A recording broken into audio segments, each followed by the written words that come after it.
But this week's Torah portion is really fascinating, and I found it a little sad. There's two stories in here that I found a little sad, but of course uplifting because it's the Torah.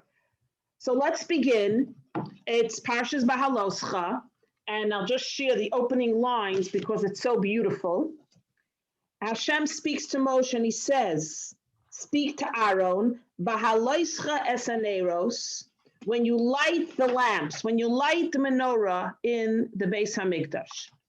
And the terminology is a little weird. Behaalotecha really means when you raise up the lamps. And why does the Torah use raise up the lamps? So Rashi says, because the flame has to rise. In other words, don't leave the lighting, don't leave the menorah till you're sure the flame is lit. I mean, last week I lit my Shabbos candles, and by the time I finished lighting number 13, one went out. So I went back and relit it before I made the blessing. So basically that's what it means. The Kohen, Aaron, has to make sure that the flame doesn't go out, that it's indeed lit before he steps away. So Chassidus has a very beautiful insight into this. What does it mean, rise up the flame? So we know the passage, Ner Havaya Nishmas Adam. The flame of God is the soul of man, which means each and every one of us has a flame. The question is that flame ignited? So what's our job? Our job, first of all, is to ignite our own flames. Yeah. Well, it doesn't stop there. Each and every one of us has to become a lamplighter. We have to go out and ignite other people's flames. But not only, sometimes you encourage a person to do a mitzvah. You raise someone's spirits. You bring them closer to Yiddishkeit, to Judaism. You inspire them to be a proud Jew, but then you walk away. You have to stay with the person until you're sure their flame is indeed lit. Because many times you have people, they're rah-rah, they're all inspired, and then they're left. The minute the speaker finishes talking, the minute they leave the environment, the flame goes out. I was inspired for a moment, and then it's all over. So when you're a lamplighter, you have a double job. Light the flame, inspire your friend, inspire your child, inspire your family, inspire whoever you come in contact with, but make sure you're there to keep the flame lit, keep in touch in a sense. Ignite it, but make sure the flame goes up. There's a beautiful story with the Alter Rebbe, Rabbi Shneur Zalman of Ladi. There was a great scholar, a guy who was like very capable and talented in Torah. And he came to the Alter Rebbe, and it seemed like his soul wasn't lit. So the Rebbe said, you have a great wick. You have a great candle, but you know what your problem is? You don't have a match. You're missing the match. So though you have the candle on the wick, we need to now light it. So you have to work in this area so that your flame is lit. Once your flame is lit, you'll be inspired. So what's the use of having a candle on the table if you never strike the match? So here, each and every one of us has to ignite our own lamps, our own souls, our own spirit, and also become a lamplighter to others. Because one of the Rabbeim, the Lubavitcher Rebbe Rashab, I believe said, Rabbi Shalom Dov Ber said, every Jew has to be a lamplighter. What's a lamplighter? In the olden days, the streets had gas lamps. As nightfall was coming, they walked around with a torch and they lit all the gas lamps. That's called a lamplighter. You walk around lighting up people wherever you go. Those people come into a room and they're smiling and their energy ignites everybody. I have a daughter like that, Chani, very much. So she walks into a room and she lights up the room. Chani is here now. Oh, Chani, I'm complimenting you. So each and every one of us has to be a lamplighter. So I wanted to open up the conversation this morning with this concept because I thought it's so beautiful. So simple, but so beautiful. So, sometimes you're feeling down a night, so you have to call someone who's a lamplighter because they raise you up, they light you up, they ignite you in Torah and mitzvahs and in general in life. So now I want to go into the Torah portion. Something very, very, very sad happens in this Torah portion, and I want to share what happens. Remember, we're still traveling the desert, everybody. We haven't come to the promised land yet.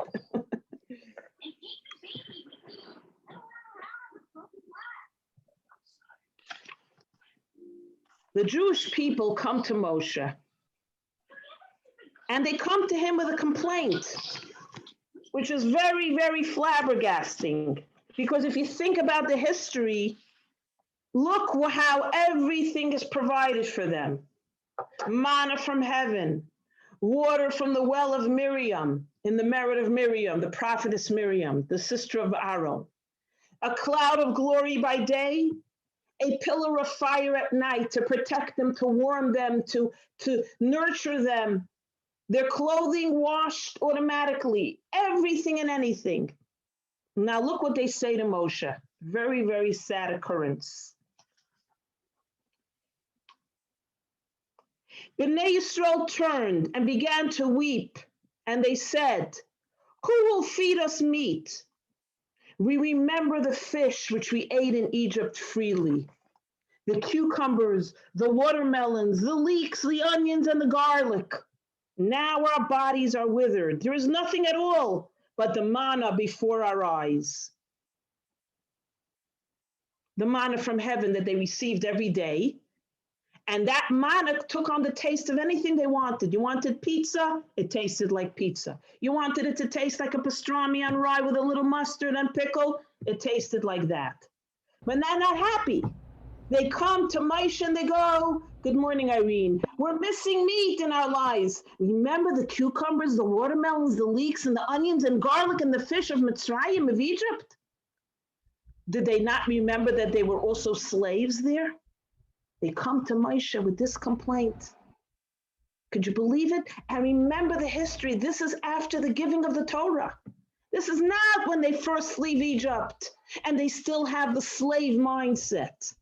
Now comes a very sad part of the story. And they go on and on. Now listen what happens. Moshe cries out to God, "From where do I have meat to give to this entire people, on account to which they cried to me, saying, 'Give us meat and we shall eat'? I alone cannot carry this entire people. They're too burdensome for me. If this is the way you treat me, please kill me. If I have found favor in your eyes." This is what Moshe cries out to Hashem. Now let's think about this from a psychological, emotional situation here. Imagine what's going on over here. Moses, who sacrificed every part of his life for the Jewish people, and the most humblest of all man, we might add, because you might say Moshe has an ulterior motive. He's very arrogant. He can't handle the heat. You know what they say, can't handle the heat, go out of the kitchen. And also, let me ask you a question here. Moshe went through worse scenarios with his people. Remember when he comes down from Mount Sinai and they're serving the golden calf after the giving of the Torah? Isn't that a worse case scenario than them complaining about meat? What about when he comes to the Red Sea, and they go, "You know what, Moshe, why'd you bring us here? Take us home. Take us back to Egypt. We'd rather be slaves in Egypt. Or let's die right here and now."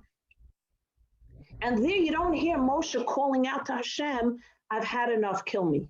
I can't take it anymore. I'm done. I'm wiped out." Here, an argument about meat, suddenly it seems like Moshe's throwing in the towel.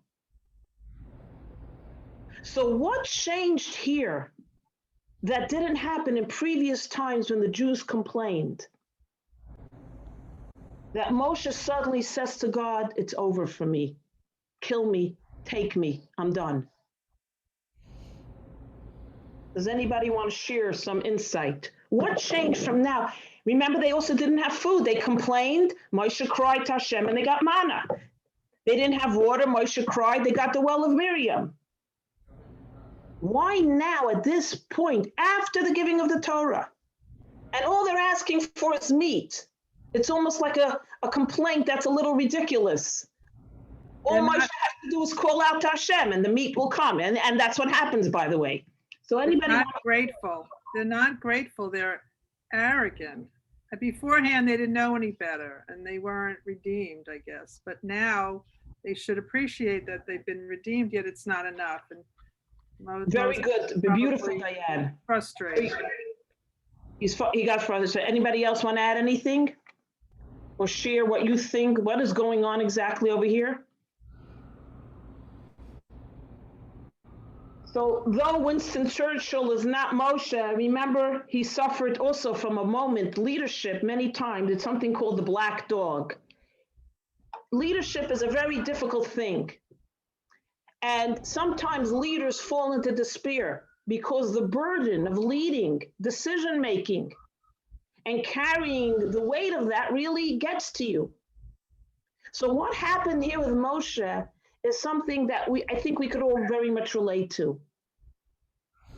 All the time when he took the Jews out of Egypt and they kvetched and they complained and they moaned and they groaned, even though they saw the unbelievable miracles, the plagues, the splitting of the sea, who saw that? The Torah says that what a maidservant saw during that time, the greatest leaders never saw throughout the generations. Miracles, revealed miracles. And then they were slaves and they had a slave mentality. So it's understanding that they kvetched and complained and they were depressed. Moses had to take the slave out of the Jew. It's not so simple as we discussed many times, taking a person out of slavery. The slave mentality remains. So it took months and months of psychological, emotional, spiritual work for Moshe to transform the people into the chosen people, the princes and the princesses of God. As God says, you are now Mamlechas Kaihanim, my kings and queens. And they receive the Torah. And even after the split, when he sees the golden calf and he breaks the luchos, he still doesn't have a meltdown. He defends the people to the bitter end. So what happens here is, if you can relate to this, is the straw that broke the camel's back. Moshe felt that there was a tremendous transformation in the nation. He felt that he did a good job in a sense, but not as in an arrogant way. And now he looks at himself in the mirror. He says, you know what? I'm a terrible leader. It's my fault. I did not accomplish anything in all these months. You know what that does to a person? When you feel that you worked and worked and worked and nothing got accomplished, not from a place of arrogance, but from a place of despair. Why am I the leader? Why am I the leader even? I didn't accomplish one thing. And it breaks him. It breaks him. Because remember, this is not the days of leaving Egypt. This is months later, when they were elevated people, when they saw the greatest revelation of God at Sinai, and they're complaining that they don't have cucumbers and watermelon. It seems trivial. But the very small things here is what breaks Moshe, and he says, take my life. Enough is enough. And I'm sure we all had those moments in our lives. Now let's see what happens. What is God's response? Also very strange. So God says to Moshe, gather 70 men for me from among the elders of Israel, who you know to be elders, and bring them to the tent of meeting, to the tabernacle. He tells them. And this is what happens. He gathers the 70 men and he has them stand in the Mishkan, in the tabernacle, the tabernacle, and Hashem, God, descends in a cloud and he magnified the spirit of Moshe into the 70 men, the elders. And when the spirit came to rest on these 70 men, says the Torah, they prophesied They prophesied, and for one day, and then we see Moshe seems to be renewed. He breaks out of his slump. So this is, first of all, an interesting story. Like, really, why didn't God give a little therapy to Moshe? Come sit down on my couch. Come, let's schmooze it out. Let's go through it. Tell me why you're feeling down and out. Maybe let's go on a little vacation. Come, we'll take you to a part of the desert where there's a little stream or something, right? No. God says to Moshe, go get 70 of the best, the cream of the crop. Bring them to the tabernacle. I'm going to take your spirit of prophecy, put it into them, and they will prophesy. But listen, after one day, the prophecy leaves these 70 men. So really? And what is this? And then Moshe feels better? Like, really, what happened here? So what happened here was something amazing, something so amazing. He takes 70 of the cream of the crop. Oh, one more question. The plot thickens. What was accomplished? We know that he already had assistants. Remember in Jethro, in the Torah portion of Yisro, his father-in-law says to Moshe, you can't sit and judge the people all day. You don't have time. Let's set up a hierarchy. We'll have the lower courts, and then we'll have the higher courts, the federal court, then we'll have the Supreme Court, and then we'll have you. So then there'll be help. You'll have assistants. You'll have other judges who can take care of all the cases. And if it's very complicated, we'll come to you. So Moshe already had a whole slew of assistants and judges and helpers. So it seems so frivolous that God says, now choose another 70 men. The cream of the crop. And we can't say God wanted them to be social workers and therapists because he already had all those judges to help out. Judges and scholars who sat and spoke to people with problems and mediated and ruled on different court cases. So God has another agenda here. So what's the agenda? And why does this change the whole paradigm of what happens to Moshe? Because what God did was like this. He took, it says as we read, Kabbalah explains, he took the spirit of Moshe, the prophecy of Moshe, the energy of Moshe, and he put it into 70 of the cream of the crop, the top elders of the nation. So that Moshe looked at them and he saw a mirror reflection of himself, of all that he accomplished and all that he did. God says to him, look at these 70 guys, the best of the best. What you see them prophesizing now is a reflection of you, of your accomplishments, of your achievements, of your influence, of your support, of your leadership. Lest you think you're worthless and you accomplish nothing and there's no legacy except cucumbers and watermelon complainers. Look, you have 70 of the top-notch leaders who are carrying on your legacy, who are a reflection of your leadership and your inspiration. So when Moshe was able to look and see the fruits of his labor, then see some continuance of his work, he felt better. He now felt he could go on. So even that the prophecy didn't have to last longer than a day because God was trying to show Moshe, no, you're not worthless. Look how much you've accomplished. And then he gives meat to the Jewish people. That seemed almost like an afterthought. He gives them the quail and then the whole story with the quail. What we're addressing here is what happens to a leader that never gets a thank you. A leader that doesn't have people who say, you know, Moshe, your speech was great today. You inspired us. Thank you. We love you. And let's take this down a notch to ourselves as mothers, as wives, as friends, as employees or employers. Do we at times forget to say thank you and show appreciation?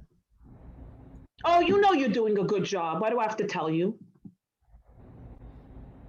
Or how about children who don't thank you and you feel like you're a bad mother, and you only feel better when you talk to other mothers and they're all going through the same thing and your feelings are suddenly validated. Exactly. I always tell my kids when they compliment me, it's a beautiful thing. You know why? And when strangers say, "Oh, you're great, you're so fantastic," they don't live with you.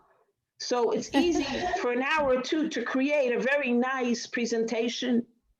The people who know you best and are with you through thick and thin, when you're angry, when you're upset, when you're without makeup, when you're not all dressed up, when you're not in your best mood, and can appreciate and love you, that's the truth, because they know you inside out. So when someone like that compliments you, it's authentic. Not that you don't want compliments from people who don't know you well. All compliments are always welcome. I'll let you know now. However, it means more than those who love you and appreciate you. So when no one ever said thank you to Moshe, saying, what does Moshe need to thank you? He has God in his back pocket. Because human beings thrive on love, affection, emotional attachment. We're not made to be robots. Moshe needed a little appreciation too. So what I think the Torah portion is that when you're feeling down and out, what we have to examine is, what have you try to see a reflection of yourself. Try to see what you did accomplish. You never know. Try to see a reflection of your impact. Maybe make a note of it. And then maybe even tell your family and friends, I could use a little compliment today. Anything you want to tell me? But I think also maybe that point is that we have to learn to show thankfulness and compliments and appreciation. Doesn't have to be to the community leader. It could just be to our circle of friends. Sometimes I find people find it hard to say a nice word. For critique, they're there. A nice word. So I think after reading this section, I thought to myself how draining it must be to be a Moshe. So I'm looking around to see people in my life who I could show appreciation to, so that they will not that I'm going to save them, that they will not fall into what we call, what did I say Winston Churchill called it? Black dog. So I shared this story a long time ago, and forgive me if you heard it, but I want to share this beautiful story to end this point, and then we're going to go to another very magnificent story in the Torah portion. There was a fellow in Israel, an Israeli soldier, who was in a tank, a young man, like at the age of 19, they go in the army young, and there was a direct hit on the tank. And when he woke up, he was in an Israeli hospital he had lost both of his legs. A 19-year-old, a 20-year-old without any hope or future. And of course, the government paid for all his medical bills and his rehabilitation. And he writes the story, by the way, in an Israeli newspaper, a beautiful story. And he goes home and he says, his whole demeanor became one of, when am I going to die? There's nothing left in my life. No one's going to want to marry me. No one's going to want to be with me. And every day he just sat at the window watching people drive by and no hope in his life. He was at the bottom of the pit. And the Israeli government made a new thing. They decided that for all their wounded veterans, they're going to give them a free, all expense paid trip to New York City, to the United States. And so they say, Moshe, you want to go? What else do I have to do? I'll go. And they took him from place to place, the Statue of Liberty in Ellis Island, and then the Twin Towers. And he writes in the article, he couldn't care less whether he was in a basement or at the Twin Towers, the Statue of Liberty or the Ellis Island. Nothing impacted him. He was as miserable as he was in Israel. And the last stop, before they were going back to El Al, to JFK, they said, we're going to the Rebbe Milubavitch. We're going to take you to the Lubavitcher Rebbe, Brooklyn, New York, 770, the Rebbe Shul, the Rebbe Synagogue. You're going to daven there, the mincha, the afternoon prayer. Then we're going to go back on the bus and we're going to go straight to the airport. You want to go? Yeah, they all said, why not? The Rebbe was told that a group of wounded veterans from Israel are coming to daven the service. So the Rebbe said to the liaison, can I say a few words to them? And he said, of course, wow. So after the prayers, the Rebbe said, I was told, and the Rebbe said this in Hebrew, that the wounded are coming to see me here today. But I want to correct that. You are not the wounded. You are the mitsuyanim. You are the perfect ones. And he perked up a little bit, but nothing much than that. And then the Rebbe went over to every single fellow, whether in a wheelchair or in crutches, and gave each one $1. And to each soldier, he said another thing. To one of them, he said, thank you, Hatzlacha Rabba, good luck. And another person, he says, Lehitraot, I'll see you soon. And then he comes to Moshe, who's sitting in the wheelchair, and he bends down. And Moshe says he hands him the $1, and he looks him straight in the eyes. And he said the Rebbe had the most beautiful blue eyes. And the Rebbe says to him 2 words, Toda Rabba. Toda Rabba. Thank you.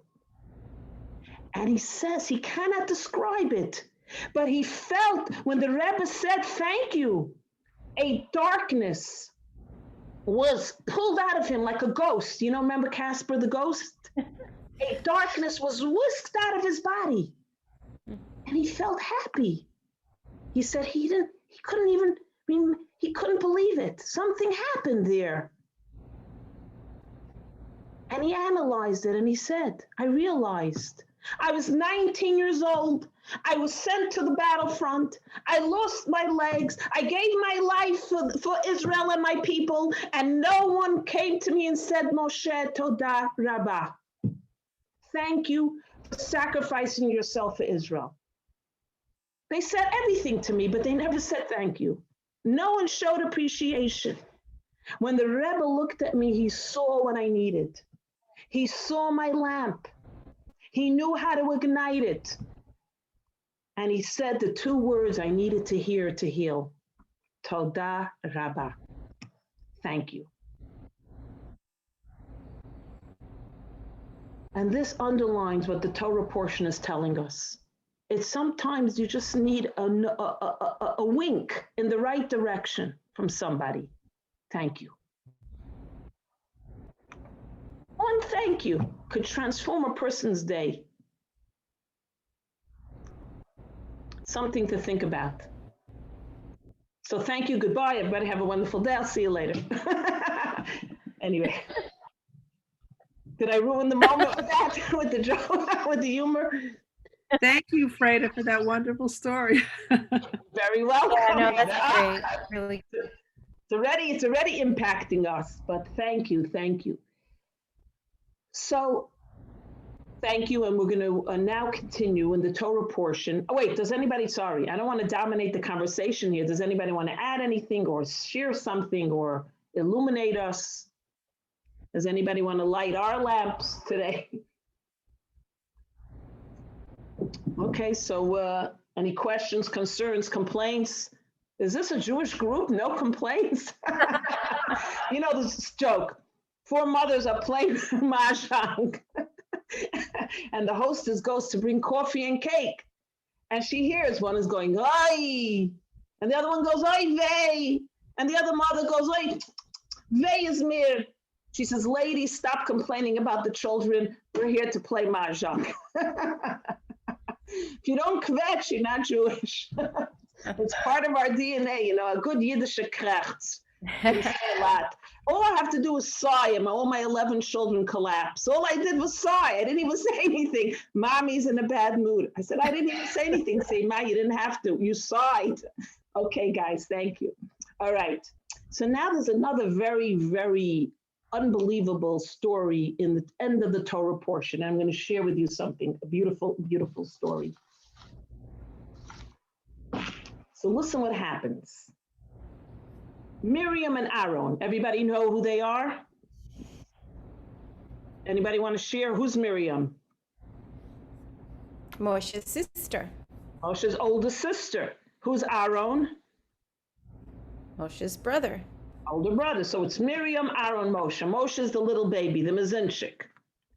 And we all know who Miriam is, the well of Miriam. The Jews had no water in the desert.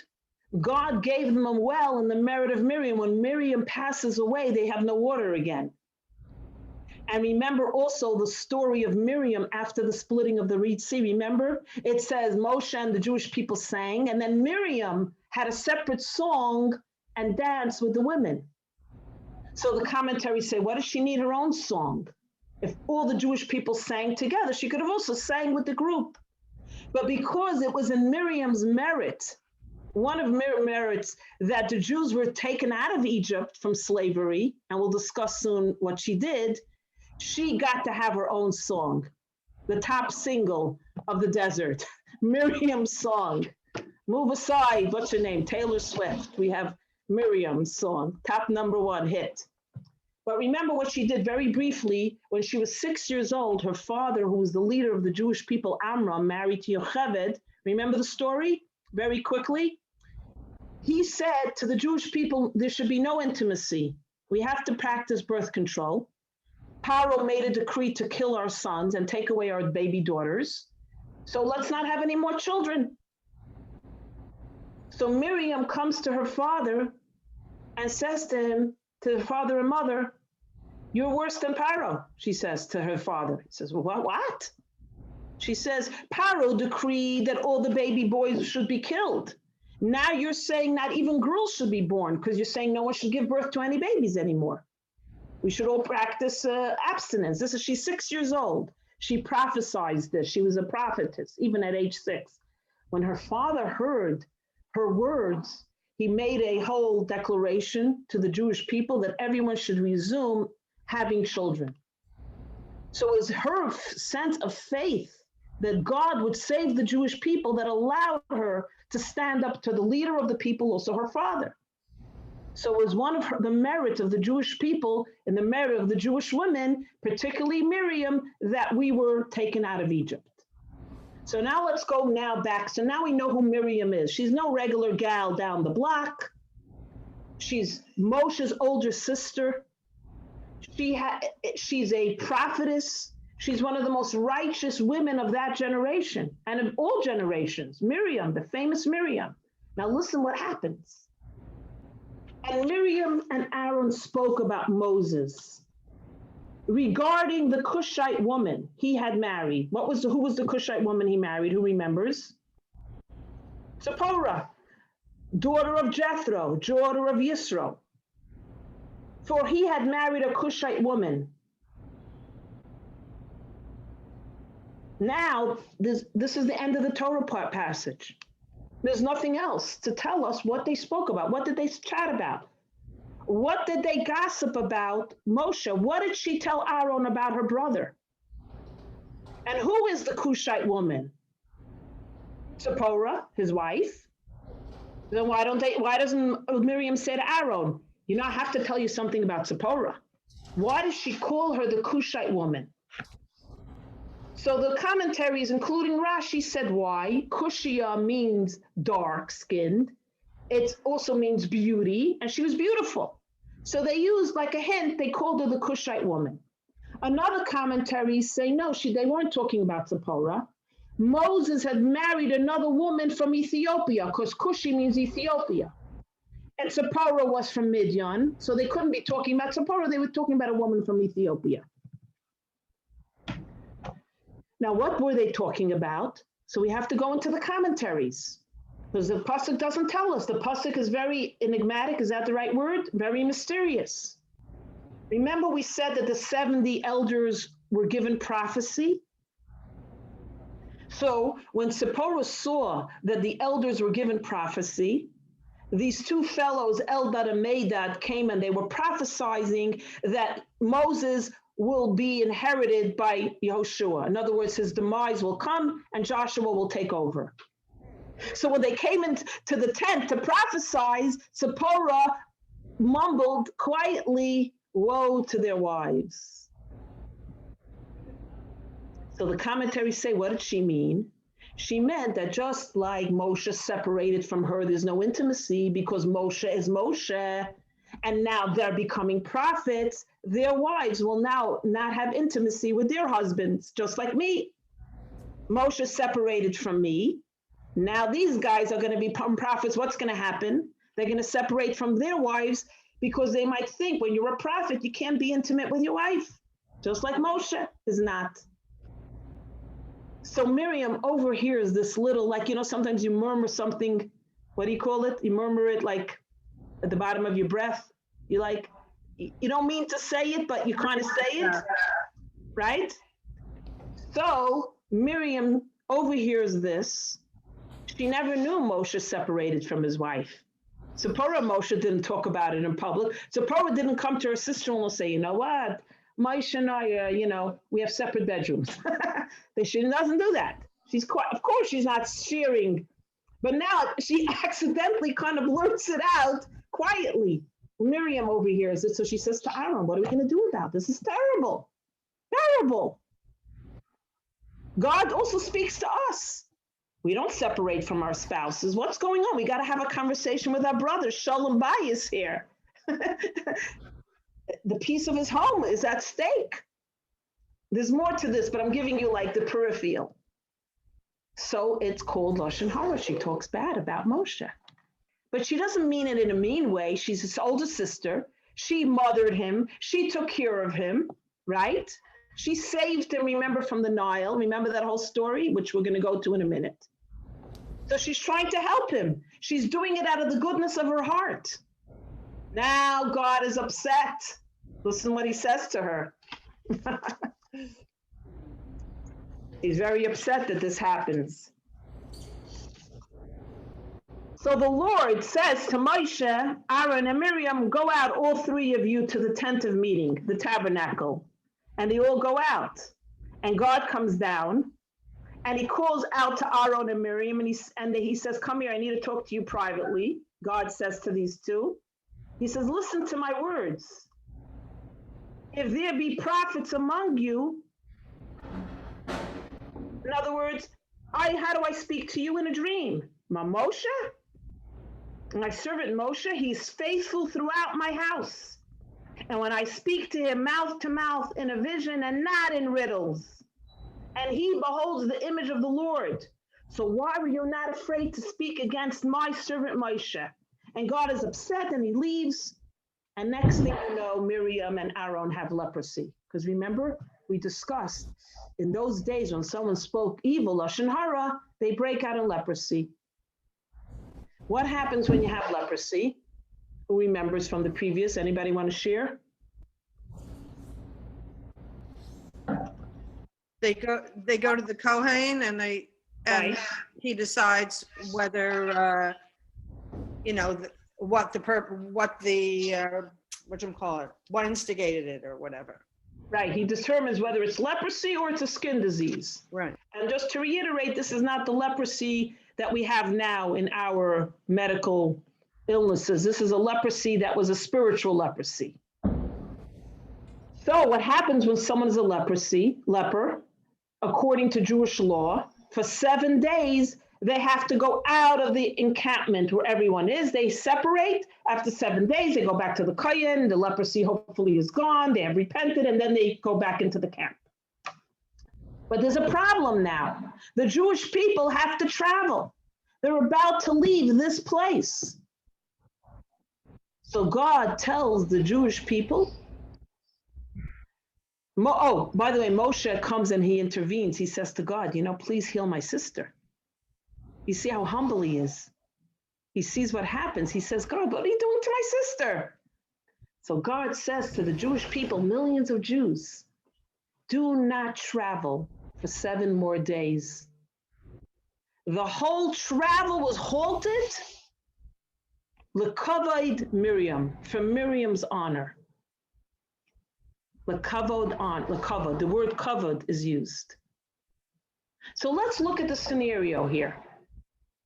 Let's say God wouldn't have told them, and they started to journey. What would happen? Would they leave Miriam and all the other people who had leprosy behind to die in the desert? There's no shelter, there's no food, there's no water. Is this the type of lifestyle the Jewish people had in the desert? That if someone has leprosy, you leave them behind? So to clarify that when someone had leprosy, they traveled with the Jewish people, but the healing process took much longer because it had to be 7 days. Every time they settled, they continued healing, they traveled, they healed, they traveled, they healed. So Miriam wouldn't be left behind, so to speak, but her agony would be prolonged because she couldn't heal until 7 days. She was separate from everyone during an encampment. That was the law.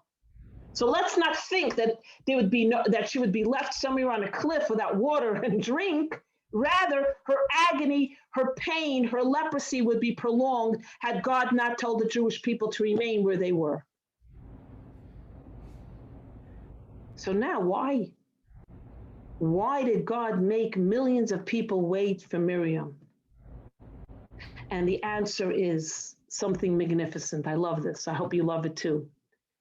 Because of what she did for her brother Moshe when she was 7 years old. She's now 87. So 81 years ago, something happened. 81 years ago, something happened. So God made the entire nation wait for her so she could heal. Yes, she had leprosy. She did something wrong. And she was Miriam, so she was judged much more harshly. She was Miriam. But God says, no, you're going to wait for her because she waited for someone else. And let's go back to that story to see why 81 years later, the reward comes back to her. The fruits of her labor, what she did when she was 7 years old, now comes back full circle to help her to relieve her pain and her agony. What happened 81 years ago? Anybody know? It has to do with Moshe. So Moshe is born prematurely. I just want to make sure we're not going over time now. We're good. He's born prematurely because God makes a miracle. Because, the guards of Paro were watching, everyone in their 9th month, that if they had a baby, they stood there and the baby was born. They whisked the baby away and killed the baby. So God makes a miracle. Moses is born in the 7th month, and for 2 months, he's living at home. He's not premature, though. God made him like a full-term baby. Now the mother, Yocheved, knows the baby police are going to come. The Nazis of Egypt are going to come and take the baby and kill him. So she comes up with a plan. I'll put him in a little boat, in a little basket lined with tar. And hopefully I'll put him in the river Nile, and hopefully he'll float down and someone will save him. Hopefully he'll survive the edict of Paro. Now Miriam is 7 years old, the prophetess Miriam. Without being told, she follows the basket down the river. She's not letting her brother go off without her to protect him. She is the older sister. The love she has for her brother, unprecedented. She follows the basket and she watches what happens. Batya, remember the story? This daughter of Paro is taking a bath in the Nile. One of the commentaries says she was actually immersing herself in the river as a mikveh. She was converting to Judaism. She wanted to be one of the Israelites. She saw her father's viciousness and the horror of his behavior. She didn't want to be one of the Egyptians anymore. So she sees in the distance a basket far away and hears cries. And the Medrash says a fascinating thing, that she reaches out and she brings in the basket. And the word Amma is used. So the commentaries say, she sends her maidservant. Amma means maidservant to bring in the basket. But the other commentaries say, no, Amma means measurement. Her hand becomes like silly putty. Remember Gumby when you pulled? And though she could never reach the basket, a miracle happens and her hand suddenly turns into silly putty. Or like, what's the name of that family that's superheroes? The Invincibles. And she pulls the basket in. This is what the Medrash tells us in the story. Now, I want to just go over a little quick tangent. Do we really need to hear about another miracle? Another miracle and another miracle. Why the emphasis that God made a miracle, that she tried to reach the basket, she couldn't, so God made her hand stretch, and now she brings the basket in. To show us something about very interesting. You make an effort, you think it's unattainable, you have the courage to try, God will help you the rest of the way. It's a lesson in courage. It's a lesson in striving even when you think it's unattainable. So Batya reaches out almost like intuitively, knowing she can't really reach it, but like, I gotta reach it. I have to save that person. I have to go the extra mile, even though everyone is telling me you're crazy. If your father finds out that you took a baby in, what, is she dumb? Doesn't she know it's a Jewish baby? Which Egyptian mother? I mean, well, we won't say that. But no, why is a baby in a basket? She knows about her father's decree. She knows it must be a Jewish baby sent away to be saved. So she pulls the basket in, and she immediately calls a nursemaid to come feed. The baby's screaming, the baby's hungry. And of course, Moshe, being the holy soul, won't eat from an Egyptian nursemaid. It's not kosher. Miriam is lingering over there by her palace. And she says to her, maybe you can find me a Jewish nursemaid, she says to Miriam. But it was a smart girl. She realized it's a Jewish baby. So Miriam runs, brings her mother, and now her mother, Moshe's real mother, becomes his nursemaid and his mother, educator, and she stays with Moshe until he's weaned. Now let's change the story. Miriam decides not to walk around with the basket. Miriam says it's all in the hands of God. If God wants to save Moshe, my brother, he'll be saved. If God doesn't want to save Moshe, he won't. And she doesn't walk with the basket. Batya finds the basket, brings the baby in, sees the baby doesn't want to eat from an Egyptian, realizes, we need a Jewish mother, finds a Jewish lady in the community. Quickly come, we need to feed this Jewish baby. Right? What did Miriam contribute here? Batya was an intelligent person. She realized that he needs a Jewish nursemaid. What did Miriam contribute? Something very small. Anybody want to guess? Don't be shy. The best answers come from the guesses, from the imagination. And this is the point why God makes millions of Jews wait for her. What Miriam contributed is less moments of agony and pain of hunger for Moshe. The extra 2 hours, the extra 3 hours, the extra 1 hour, till she finds a Jewish nursemaid would have prolonged Moshe's agony of hunger. He's a newborn, he's a baby. So by her moving quickly, you need a Jewish nursemaid here. And she quickly brings her mother and right away feeds Moshe. When 81 years ago, she did not allow her brother to suffer unnecessarily from hunger. Now she's 87 years old, and the Jewish people are not going to allow her to prolong her illness, her agony as a leper with leprosy. Fascinating.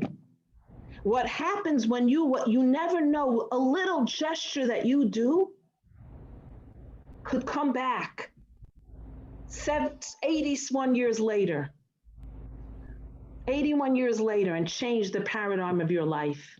Well, she also did something for her mother. So her mother was, knew about what happened to Moses and, could be with him. Exactly. That's the beauty of it. That who nurses him? His mother. Who educates him? His mother. And by the way, the very interesting thing, Moshe's real name was Tuvia. When he was born, his parents, they gave him the circumcision, they called him Tuvia, which means good. They saw a light. Who gives him the name Moshe? Batya, which means Moshe Mamayim Mishaseyu. I took him out of the water. Yet, the Torah and God and the world calls him Moshe. Because Batya is responsible for saving Moshe, her name remains with Moshe. God could have said, you want to call him Moses, Zayashain, a nice Egyptian name. I'm going to call him Tuvia. But no, the Torah calls him Moshe. The name it gives him is the name that stays with him forever because she saved him. Tribute to Batya. So 81 years later, an entire nation waits for one person to heal because 81 years ago, she did not allow a little baby boy to suffer the agony, unnecessary agony of hunger. One baby. One baby. And yes, it was Moshe, but it's still one baby. One Moshe, a little Moshe, her brother. And I thought to myself when I was reading the commentaries and like putting it all together, is that how many of us need a sister or a brother like Miriam? How many of us need a person in our lives that will take the moment to watch us and not allow within their own power for something to happen? How many of us need a brother or a sister like that? We all need someone like that in our lives to watch over us, to be our Miriams. Sometimes breaks your heart when you hear siblings are fighting, siblings are not talking to each other. It breaks your heart because my mother always had a saying, if you're not going to love your own family, who's going to love your family? I have a story that I heard from a Rabbi Wolpa, a well-known Orthodox rabbi. He tells the following story about his father. His father was orphaned when he was, his grandfather. His grandfather was orphaned when he was 11 years old. He was an only child because this was their first child. She was in her early 30s. And as an 11-year-old and an only son, every morning before school, he would go at 7 o'clock in the morning to the shul to say Kaddish for his father. The first year, you say Kaddish every day. And he noticed after a few mornings, an elderly man would be walking with him. Like, who are you? He asks him one day, like, why are you following me? He says, I'm not following you. I'm also going to shul. And I noticed you, and I'm lonely. So I wouldn't mind walking with you if you don't mind. I need a little youngster in my life. I need a little fun. And his name was Mr. Einstein. And so for an entire year, every morning, they walked together to shul. And they discuss life, and they discuss struggles, and he discusses with Mr. Einstein his moments of unhappiness, and his despair, and his moments of joy, and his sports, and his games, and his school. A whole year, they walked together, and he finishes saying Kaddish, and then the walks are over, and he writes. Years go by, and now he's married and has his first son. And when he has his first son, he remembers Mr. Einstein. He says, you know what? He says to his wife, I have to reconnect with this fellow who used to walk with me to shul every day. Let me give him a call. He calls him up and Mr. Einstein, remember me? He says, of course I remember you. Can you come? I just had a baby boy. I want you to meet my son.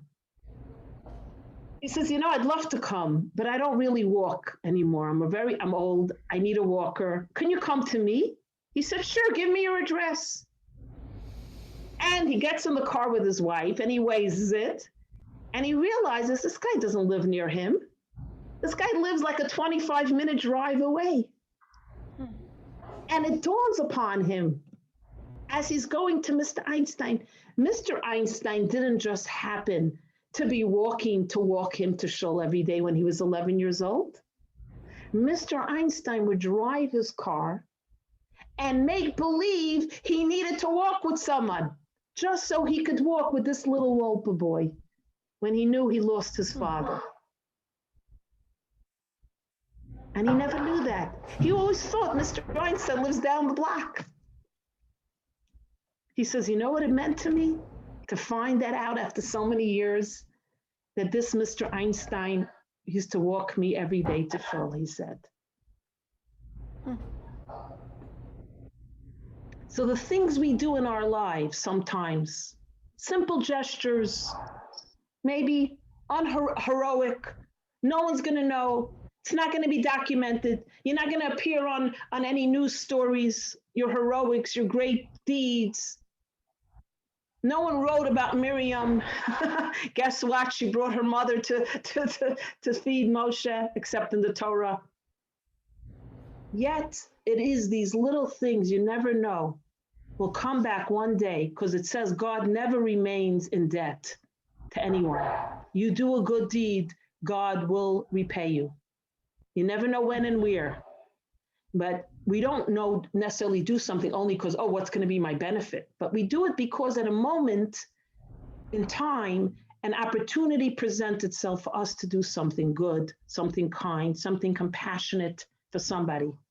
For no other reason than that's the moment. We seize it, carpe diem.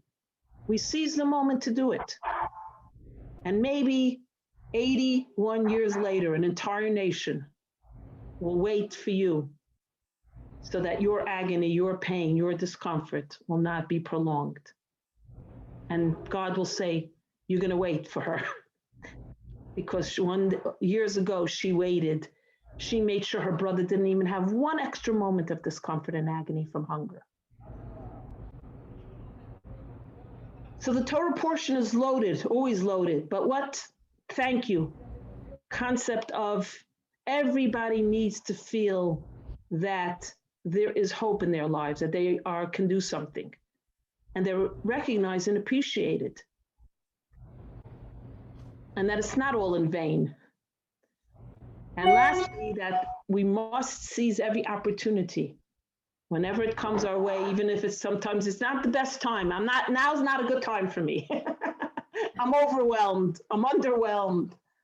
I'm too busy to take a time when you're needed to do something, or when you see you're needed. Sometimes no one will say anything. You see you're needed to step up, because it's not a matter of even, will it come back? It will come back.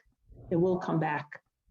It will come back in a good way, because every positive energy resonates across the universe and impacts us in every good way. Does anybody want to add anything, say anything, complain?